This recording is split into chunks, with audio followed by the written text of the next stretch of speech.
화면이 바뀌면서 요셉의 얼굴이 클로즈업 되었습니다. 인자한 눈빛은 더 깊어졌고 얼굴엔 주름이 꽤 깊어져 있습니다. 인생을 살다 보면 드러난 것보다 드러나지 않은 뒤편에 흥미로운 얘기도 많고 또 배울 것도 은근히 적지 않지요. 지금까지의 요셉의 이야기는 대부분 이미 드러난 일, 알려진 이야기들이 많았습니다. 요셉의 무릎에는 손자가 앉아 있고 시종 이것저것 만지느라 정신이 없습니다. 무릎 앞에는 제법 큰 손주들도 앉아 있습니다. 윌리엄 세들러는 서드 에이지, 40 이후 30년이라고 하는 책을 통해서 인생을 4주기로 나누고 있는 것을 볼 수가 있습니다. 이 가운데 4번째 단계인 Fourth Age, 이 4번째 단계는 노화의 단계로 성공적인 나이를 실현해 가는 과정이라고 들려주면서 60대 중반 이후의 삶이라고 그렇게 들려주고 있습니다. 노년의 어려움이라고 한다면 다른 어떤 것보다 역할의 상실에서 오는 고독 이렇게 설명해 볼 수 있겠죠. 그런데 꼭 그렇다고 할 수 없는 것이 100세를 넘게 사신 철학자 김형석 교수님은 자신이 인생을 살아보니 인생의 황금기는 60에서 75세가 당신의 인생의 황금기였다. 그렇게 들려주고 있음을 들어볼 수 있죠. 100세 시대라고 하는 오늘의 시각으로 보면 꽤 들을 만한, 그리고 또 적지 않이 인생의 조금 뒤편으로 이렇게 넘어가는 세대에게는 상당히 용기가 될 수 있는 그러한 고백이 아닌가, 그런 생각을 해봅니다. 그야말로 선각자적 시각이다, 그런 생각이 들기도 합니다. 왜냐하면 인생의 뒤편에서 살아본 경험을 통해서 들려주는 그야말로 진솔한 인생 고백이기에 본인이 인생을 살아보니 보통 흔히 내 인생의 황금기는 보통은 젊은 그 시대를 상기하면서 말을 하곤 합니다만, 김영석 교수에 의하면 내가 100세를 넘게 살아보니 내 인생의 황금기는 60세에서 75세였노라, 그렇게 고백하여 들려줍니다. 요셉에게 있어서도 은퇴 이후는 결코 위기가 아니었습니다. 요셉은 은퇴 이후 노년 사이에 그의 꿈이 완성되어집니다. 정신과 의사인 이시영 박사는 좀 젊은 시절에 이번 TV에 상당히 많이 나오셨던 분이죠. 인생 내공이라고 하는 책을 수년 전에 쓴 바가 있습니다. 이시영 박사는 인생 내공이라고 하는 책을 통해서 이미 수년 전에 100세 현역으로 사는 삶을 설파한 바가 있습니다. 100세 현역으로 산다. 자신이 그렇게 산다는 거예요. 100세 현역으로. 그런데 오래전 요셉이 이미 그렇게 살았습니다. 죽을 때까지 꿈을 향한 행진이었고, 죽었어도 꿈은 살아 후손들에게 이어집니다. 자, 그렇다면 은퇴 후 요셉이 한 일은 구체적으로 무엇이었을까?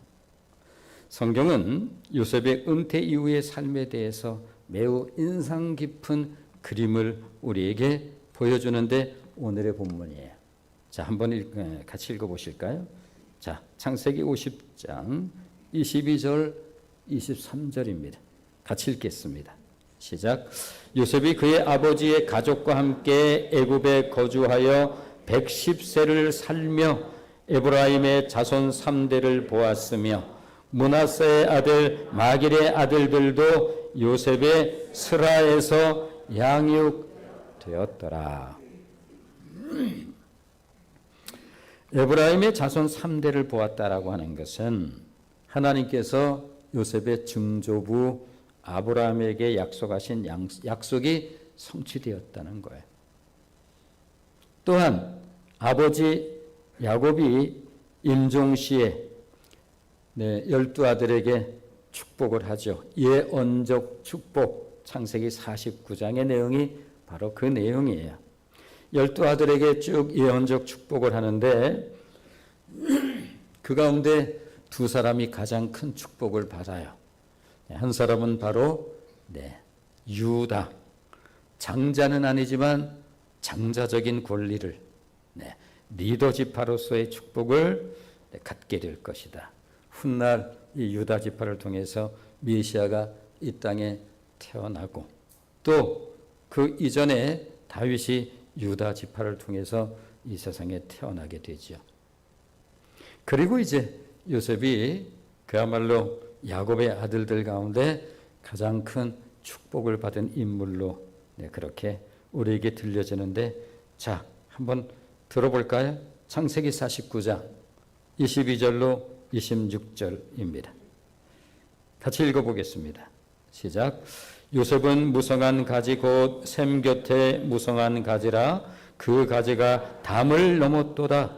활 쏘는 자가 그를 학대하며 적개심을 가지고 그를 쏘았으나 요셉의 활은 도리어 굳세며 그의 팔은 힘이 있으니 이는 야곱의 전능자의 이스라엘의 반석의 목자의 손을 힘입음이라.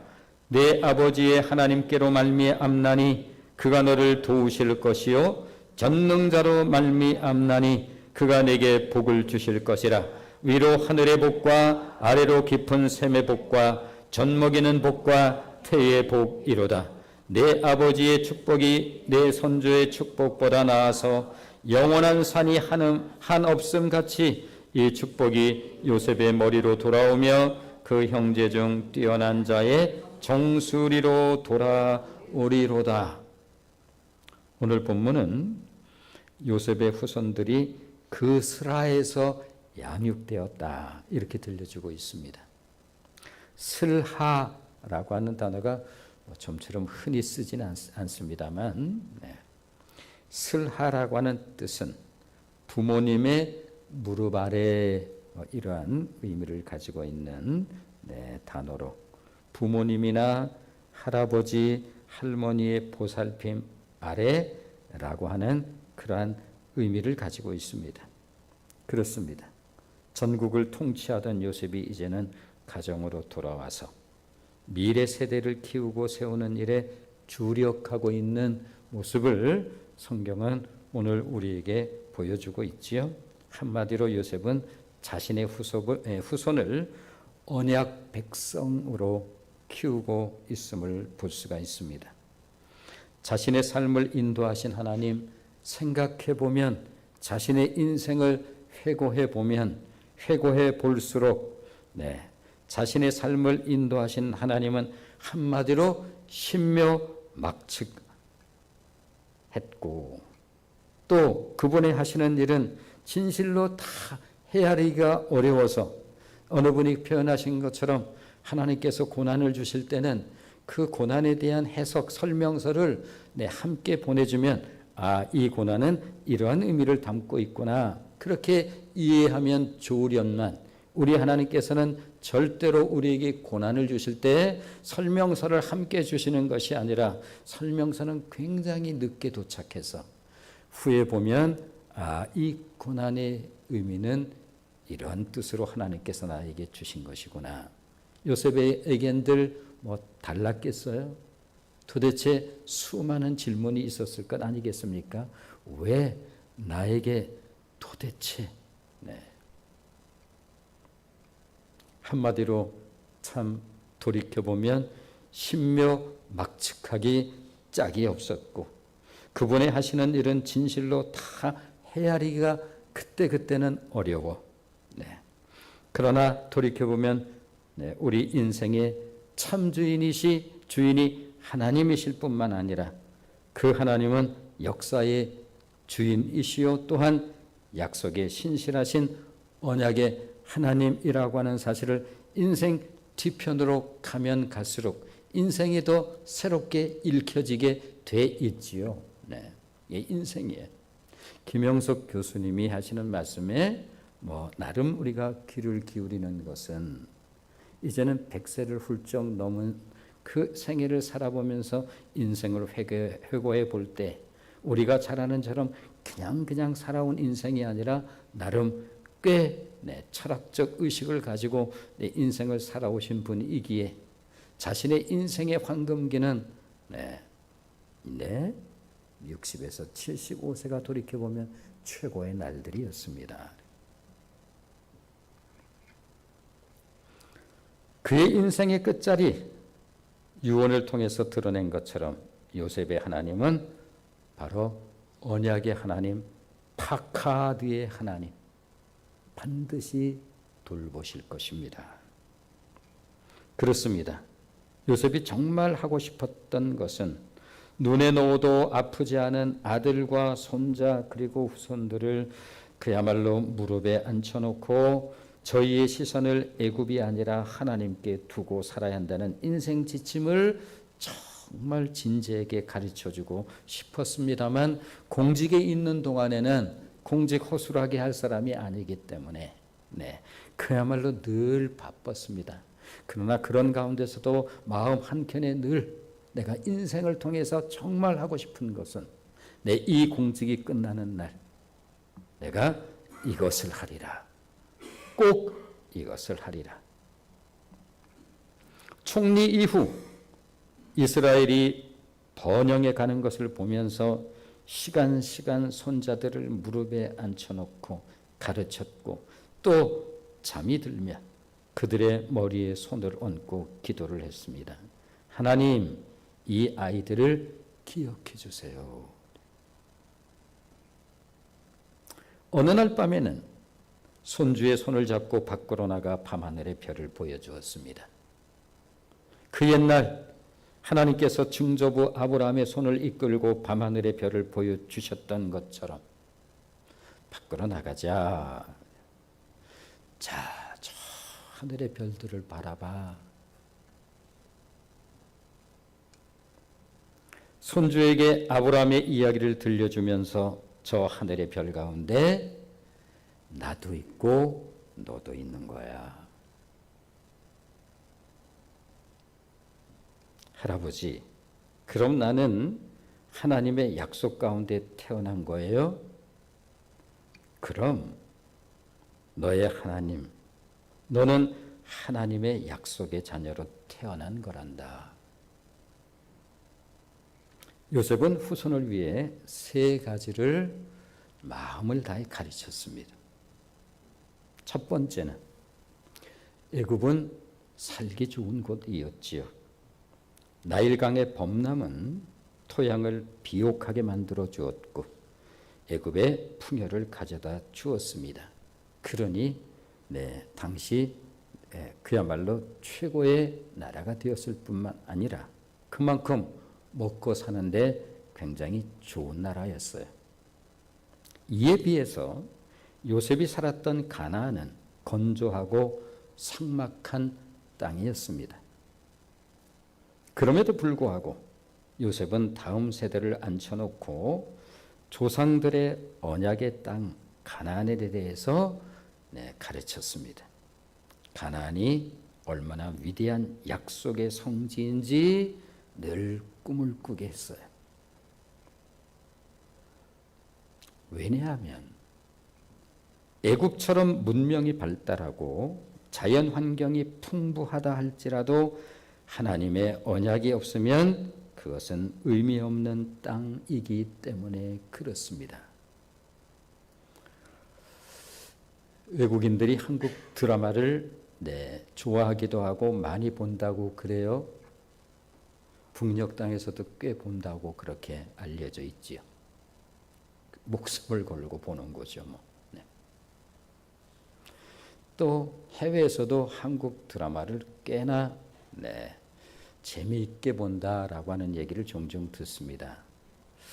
한국의 드라마 가운데 보면 굉장히 옛날하고 전혀 다른 배경, 저택이라고 할 수 있는 그러한 집의 배경이 종종 드라마의 일상의 삶의 배경으로 등장하곤 합니다.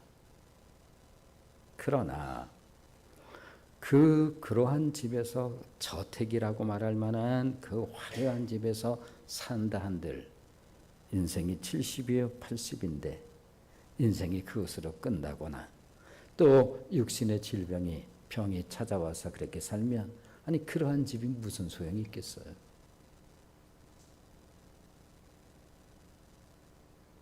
그렇습니다. 애굽처럼 문명이 발달하고 자연 환경이 풍부하다 할지라도 하나님의 언약이 없으면 그것은 의미 없는 땅이에요. 후패해져 가는 거예요. 인생은 누구나 예외 없이 근력도 옛날 같지 않고 얼굴의 외양의 모습도 옛날 같지 않아요. 그렇게 끝나는 인생으로 끝난다면 대단한 저택처럼 보이는 그러한 삶의 의미는 뭘까?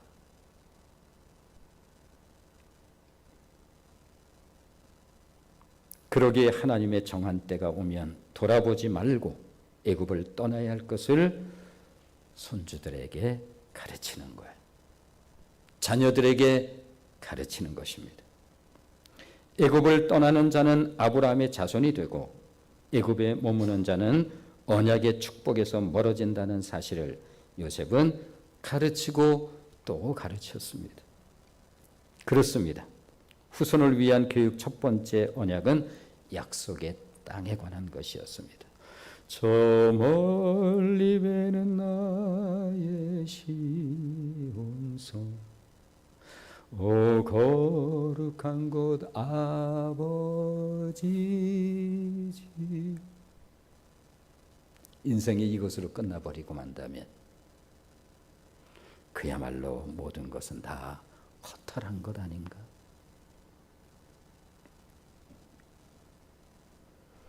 요셉이 후손에게 가르친 언약 두 번째입니다. 만일 야곱의 가족 70인 그 70인이 고센에 들어가서 번성할 때에 그 숫자가 그저 자연적 성장에 조금 더 숫자가 늘어난 그런 정도라고 한다면 보통은 자연적 성장이 하여튼 1000명이죠. 근데 한 1100명 정도라고 한다면 그것 가지고 그리 호들갑을 떨 이유는 없겠지요. 내가 예수쟁이들을 싫어하는 이유가 뭔지 알아? 정말 재수 없는 건 말이야. 뭐만 있으면 그냥 하나님 갖다 붙이는 거야. 그 친구들은. 내가 볼 땐 특별한 것도 없더만. 글쎄요. 정말 그럴까요? 정말 알고 하는 말일까? 지난 시간 은혜를 나눈 것처럼 한국은 아시아에서 유일하게 기독교가 성공한 국가입니다. 유일하게. 보통은 그 안에 있으면 잘 이해가 안 돼요. 다 그런 거 아니에요? 예컨대 한뜻 교회 안에서 신앙생활하면 보통 늘 한뜻 교회만 우리가 교회가 그런 거 아니에요? 그렇게 생각할 수 있는 것처럼 가끔 말씀드립니다만 기회가 되어서 처음 미국에 갔을 때가 교회 성장 세미나 크리스탈 처치 오렌지 카운티에 있는 크리스탈 처치에서 세계의 목회자들이 이렇게 모여서 교회 성장 세미나를 매년 주도를 했었어요. 크리스탈 처치 로버트 슐러 목사님 생전에 우연히 좀 저에게 기회가 와서 갔었고 가끔 제가 말씀드리죠. 그때 아직은 무명의 장경동 목사님 아주 훤칠한 키의 호남의 그런 젊은 시절의 모습이었어요. 에덴교회 소강송 목사님이 거기 함께 있고 뭐 어떤 그랬던 시간이었는데 그때 흥미로운 것은 첫날, 첫 시간, 첫 마디. 그 어마어마한 교회, 대리석 강단에 로버트 슐러 목사님, 야구장 전광판 같은 것이 성전 안에 있는 그런 교회. 어마어마하죠. 네. 성전 안에 쭉 앞으로 분수가 쫙 있는 그 교회 첫날 첫 시간 첫 마디입니다. 한국에서 오신 목사님들, 저는 전도사였어요. 제가 신학을 조금 늦게 했으니까. 네. 어디 있습니까? 첫 마디예요. 뭐 이어폰 끼고 2층에 앉아 있었어요. 저희들이 뭐 삐죽삐죽 손들었겠죠. 네, 다 일어나십시오. 한국에서 오신 목사님들. 우리 저분들을 위해서 박수 칩시다. 정말 생각도 못했고 상상도 못한 현장이었어요. 왜 그랬을까? 조금 전에 제가 말씀드렸습니다. 한국은 아시아에서 유일하게 기독교가 성공한 국가일 뿐 아니라 소위 부흥적인 차원에서 한국의 부흥은 세계가 주목했던 나라인 것입니다. 가끔 우리 안에는 그것을 잘 안에 있으면 잘 모를 때가 있습니다. 그래서 제가 러시아 우스리스크 좀 갔을 때의 이야기를 또 가끔 해드리죠. 거기에 가면 똑같은 우리 피, 똑같은 피를 가지고 있는 네 부류를 만나게 됩니다. 네, 그 러시아에 그냥 토착으로 살고 있는 고려인들, 흑룡강성에서 보따리 장사로 오는 소위 조선족들, 그리고 북한에서 온 벌목공들, 그 추운 겨울에 목장갑을, 면장갑을 끼고 있었던 그들, 그리고 우리 유스나깔이라고 부르는 대한민국에서 간 우리 피는 똑같은 피예요. 그런데 그 가운데 우리만 환영을 받아야 어디를 가든지.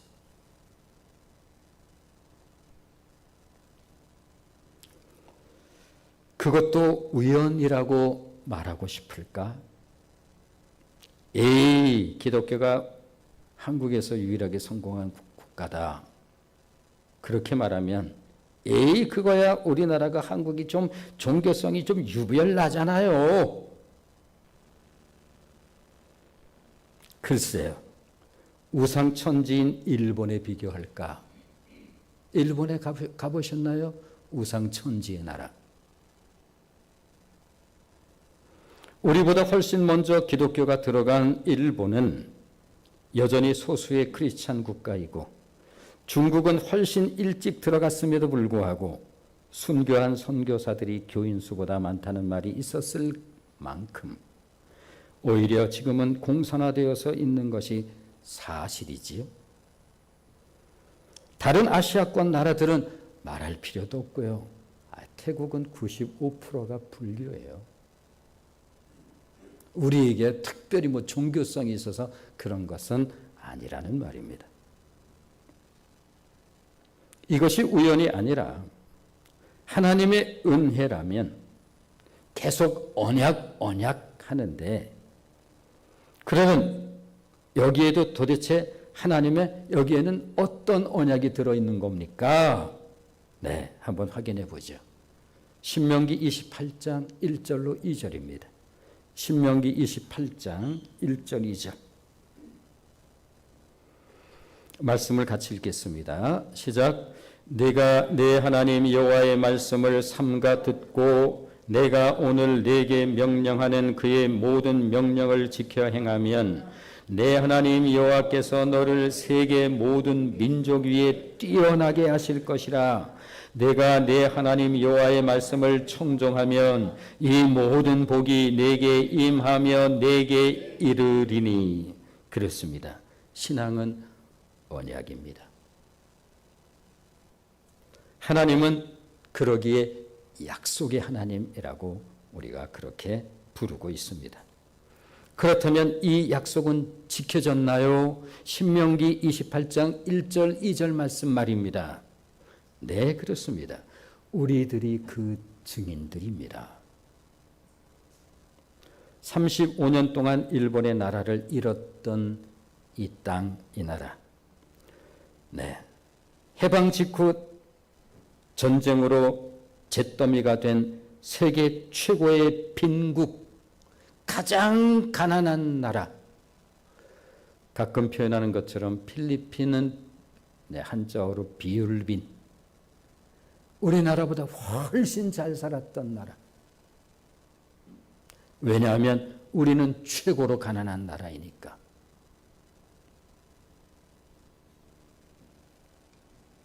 그것도 남과 북이 나누어진 나라. 대한민국이 경제뿐만 아니라 여러 분야에서도 과연 세계 상위국이 될 수 있는 것일까? 그 짧은 기간에 가능할 수 있다는 말인가? 마치 오래전에 누군가 이런 말을 한다고 한다면 예끼 사람아 말을 해도 실현 가능한 말을 해야지. 그게 어떻게 가능한가? 그것도 나라의 주권을 빼앗아갔던 일본을 뛰어넘을 만큼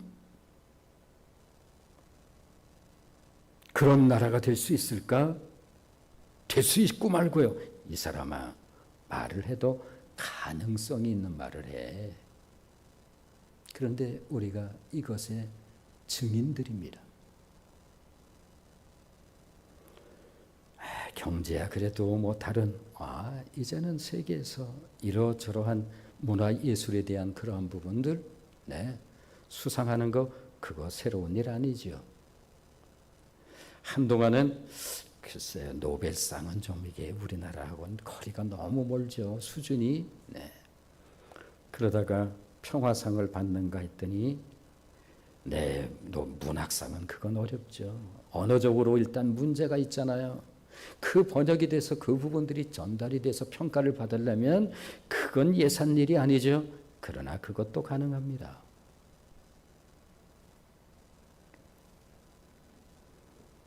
그뿐 아니라 서양 역사학자들이 머리를 갸웃하며 이해 못하는 것이 있다고 하지요. 지도상으로 보면 엄청난 크기의 중국 저 끄트머리에 달랑 요만한 점 하나 있는 것 같은 거대한 대륙의 저 끝에 붙어있는 요만한 점 같은 그 나라, 그리고 거기 끝은 바다인데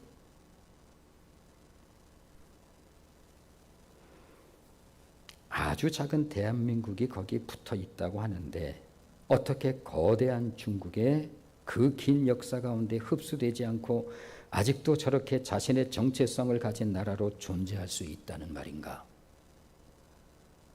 느껴지시나요? 정말 서양 역사학자들이 볼 때 정말 불가사의한 일이라는 거예요. 저게 가능한가? 그렇습니다.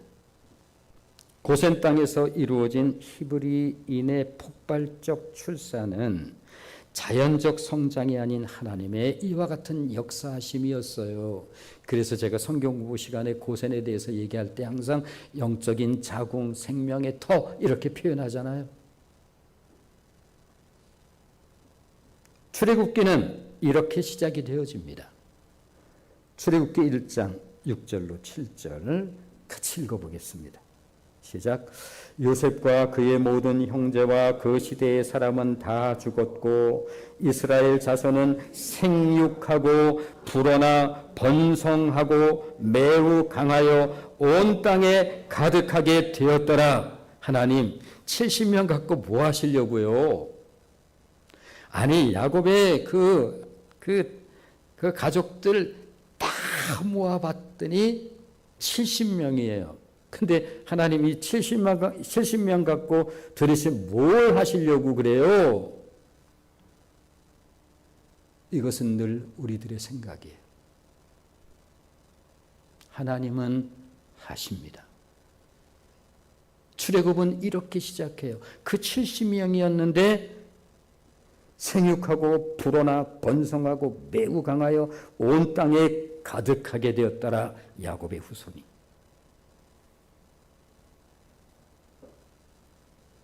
이처럼 이스라엘은 하나님께서 특별히 자기 백성으로 선별해 세운 민족이기에 소위 선민이라고 그렇게 부릅니다. 하나님께서 아브라함을 부르셔서 히브리 민족을 세우신 것은 세상을 정복하기 위한 것이 아니라 세상을 구원하시기 위해 세우신 민족인 것입니다. 이런 이유로 요셉은 후손을 향해서 하나님을 바르게 경배하고 섬기고 예배에 심혈을 기울일 것에 대해서 가르치는 거야. 예배 잘 드려야 돼. 예배는 이런 거야. 우리 하나님께서 하시는 일들 정말 놀랍지? 네, 할아버지 정말 놀라워요. 그래, 예배는 뭔지 알아? 그 하나님을 경배하는 거야. 아브라함의 아브라함 할아버지가 뭐라고 가르쳤어? 으뜸 할아버지요. 그래, 조상, 믿음의 조상이라고 그래서 할아버지가 으뜸 붙여서 으뜸 할아버지라고 가르쳐 줬잖아. 그 으뜸 할아버지, 그 으뜸 할아버지도 예배를 잘 드리셨던 분이야. 너희는 큰 민족이 될 거야. 하나님께서. 이것이 요셉이 무릎에 앉혀서 가르친 두 번째 언약에 관한 것입니다. 세 번째, 요셉이 마음을 다해 가르친 또 하나가 있습니다. 요셉이 묻습니다. 너는 누구지? 복의 근원이요. 그래, 우리는 복의 근원이란다. 네, 하나님께서 우리 으뜸 할아버지 아브라함 할아버지에게 약속하셨잖아요. 내가 너로 큰 민족을 이루고 내게 복을 주어 내 이름을 창대하게 하리니 너는 복이 될지라. 요셉이 얼마나 가르쳤으면 이 아브라함에게 하셨던 그 약속을 이 어린아이가 다 암송해요. 요셉이 웃으면서 엄지척을 해줍니다. 그래, 그렇습니다. 제사장 국가는 이스라엘의 존재 이유였습니다. 요셉이 자신의 삶의 성공 기준을 총리에 두지 않은 이유였어요. 그렇습니다. 이것은 믿음의 부모들이면 모두가 가지고 있어야 할 중요한 책무인 것입니다. 특별히 한국의 크리스찬 부모들이요. 다시 기억할 때가 왔다.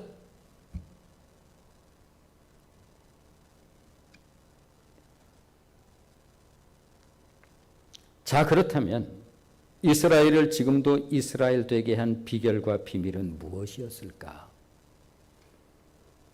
그 길고 험악한 역사의 질곡 속에서도 민족의 정체성을 잃지 않을 수 있었던 비결은 무엇이었을까? 유대인들은 세계 인구의 0.2%, 더러는 0.3%나 2%나 0.2% 정도밖에 안 된다는데, 네, 그렇습니다. 이스라엘에 가보면 이스라엘은 우리나라는 큰 나라예요. 정말 작은 나라예요. 땅덩어리도. 네. 우리 종종 이렇게 표현해요. 손바닥만한 나라, 이렇게 표현해요. 우리나라는 거기에 비하면 큰 나라죠. 그렇게 작습니까? 그렇게 작습니다. 아니, 그런 나라가 세계 경제권의 3분의 1을 움직이고 그런다면서요. 노벨상 수상자의 3분의 1, 아니 0.2% 정도가 되는데 노벨상 수상의 3분의 1을 그 사람들이 가져간다면서요. 그 이유는 무엇일까? 도대체 뭘 어떻게 했길래? 머리가 엄청 좋겠지. IQ. 네, 사실은 그 부분에 대한 흥미로운 얘기들 많이 있습니다만 그렇게 엄청 좋지 않대요. 우리보다 나쁘대요. 그 비결을 신명기서는 우리들에게 이렇게 들려줍니다. 그것은 부모의 책무로부터 나온 것이라고. 자, 신명기 6장 4절로 9절 말씀을 같이 한번 읽어보겠습니다. 신명기 6장 4절로 9절 같이 읽습니다. 시작. 이스라엘아 들으라. 우리 하나님 여호와는 오직 유일한 여호와이시니 너는 마음을 다하고 뜻을 다하고 힘을 다하여 내 하나님 여호와를 사랑하라. 오늘 내가 네게 명하는 이 말씀을 너는 마음에 새기고 내 자녀에게 부지런히 가르치며 집에 앉았을 때든지 길을 갈 때든지 누워 있을 때든지 일어날 때든지 이 말씀을 강론할 것이며 너는 또 그것을 내 손목에 메어 기호를 삼으며 내 미간에 붙여 표를 삼고 또 내 집 문설주와 바깥문에 기록할지니라. 가르치고 또 가르치고 일어날 때도 길을 갈 때에도 누웠을 때에도 언제나 가르치라. 쉐마 이스라엘, 유명한 유대인 저 사람들은 어떻게 저런 거예요? 바로 여기에 있습니다. 이따 2시에 요것과 관련해서 저에게 또 명령이 내려왔는데 목사님 15분만 오늘 서로 있는 주제로 15분 말씀 전해주세요. 그래서 저는 15분 넘으면 안 돼서 시간 보면서 해야 되는데 이 부분과 관련이 있습니다. 모세는 이 내용과 유사한 내용을 10장, 11장에도 반복해서 들려주고 있고 저는 이 표현을 가끔 잔소리라고 하는 그런 표현으로 그렇게 말씀드리곤 합니다. 이것이 모든 이스라엘의 부모에게 명한 엄중한 책무였어요. 하나님께서 너희 부모는 들으라.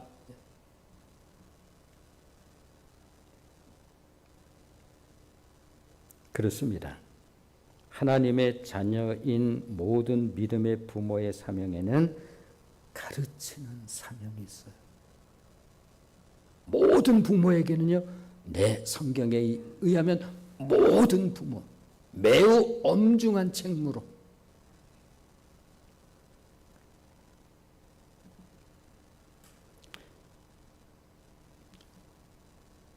저는 그런 좀 가르치는 데는 좀 은사가 없어요. 에베소서 4장 11절로 12절 그 유명한 말씀이에요. 평신도 사역과 관련해서 매우 중요한 말씀이에요. 자, 성경 공부 시간에 제가 말씀드리죠. 하나님께서 목사와 교사로 세우셨으니 이건 두 사람이 아니라 목사이면서 가르치는 자, 티칭 패스터. 하나님께서 목사를 세우신 것은 성도를 온전하게 하여 봉사의 일을 하게 하며 봉사가 바로 미니스트리, 사역이에요. 교회를 세우려 함이라. 목사를 세운 목적이에요. 가르치라.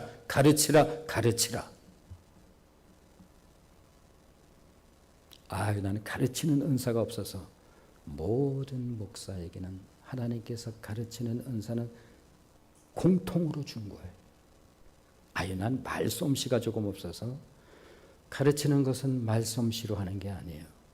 제가 가끔 소개하는 최의연 박사, 지금은 소천하신 우리나라 최고의 구약학자예요. 언젠가 그 충신대 총장을 지냈던 그분이 젊은 시절에 물었다는 거죠. 목사님 몇 개 국어가 가능해요? 14개 국어. 사용 가능한 언어가 14개 국어. 그분이 거짓말하실 분이 아니에요. 우리나라의 최고의 언어학자였어요. 이제 다 늙으셔가지고 마지막으로 은퇴 예배를 이렇게 우리가 이제 드리면서 마지막으로 하실 일이 무엇입니까?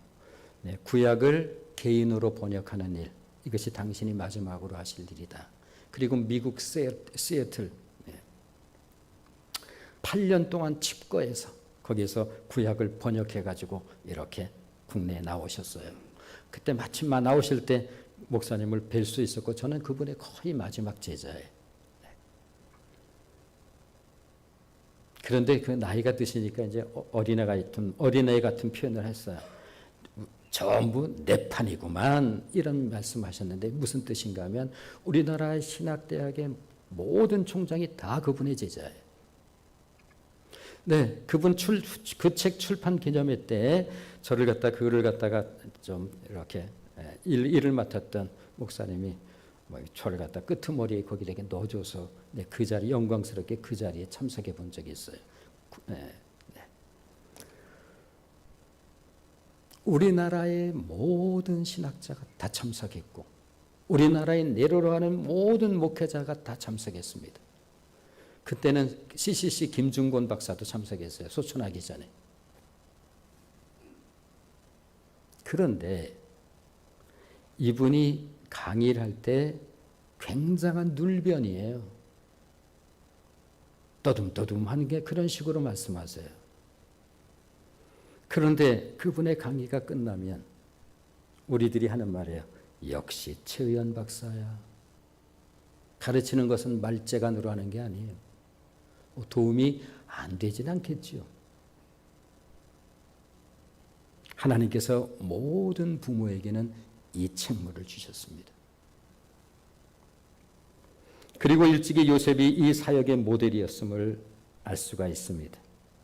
요셉은 이 가르치는 사역을 총리직보다 더 오랜 세월 책임 있게 수행했습니다. 총리 마치고 54년 정도를 살다 갔으니까. 그렇습니다. 요셉은 이처럼 세 가지 언약을 중심으로 자녀와 자손, 후손들을 양육했습니다. 요셉은 이것이 자신에게 주어진 책무임을 알았습니다. 그는 하나님의 부르심이 있는 그날까지 믿기지 않고 남의 손에 맡기지 않고 직접 키워냈습니다. 남의 손에 맡기지 않고 직접 키워냈습니다.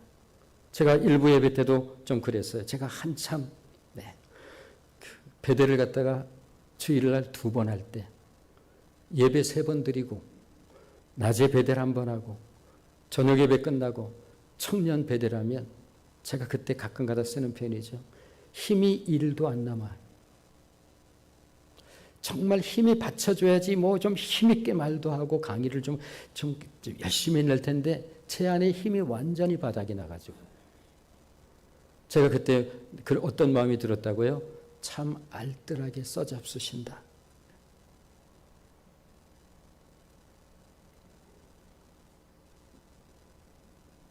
일부 때도 제가 그런 표현을 했어요. 제 설교 문을 한번 보시려면 언제든지 오세요. 지우고 쓰고 지우고. 올 때는 설교하러 일부 때도 성령님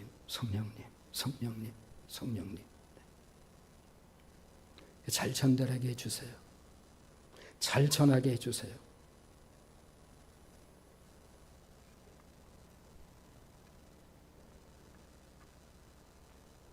그렇게 요셉의 슬하에서 후손들이 자랐습니다.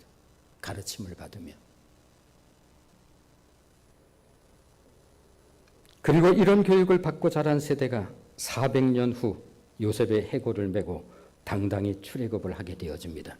큰 틀에서 이 역사의 이 흐름을 가지고 내 성경 공부하는 이유가 있잖아요. 이 흐름은 알잖아요. 지금 이 부분들이 아이야요 족장 시대 그 다음에 또 야곱을 통해 요셉을 통해서 야곱의 70인의 가정이 고센 영적인 자궁 생명의 터 그 다음에 출애굽 하는데 장정만 60만 성경의 잡족까지 200에서 250만 이 장쾌한 그림에 대한 부분들을 가지고 보라. 하나님께서 이렇게 일하시는 분이시다.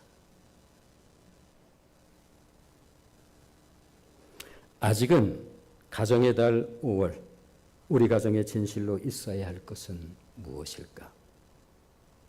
자녀들에 대한 신앙을 가볍게 여길 수 있다고. 나로 끊어지면 끊어지는 건데 그냥. 오늘 하나님께서 우리에게 들려주십니다. 들으라 너희여. 네. 기도하겠습니다.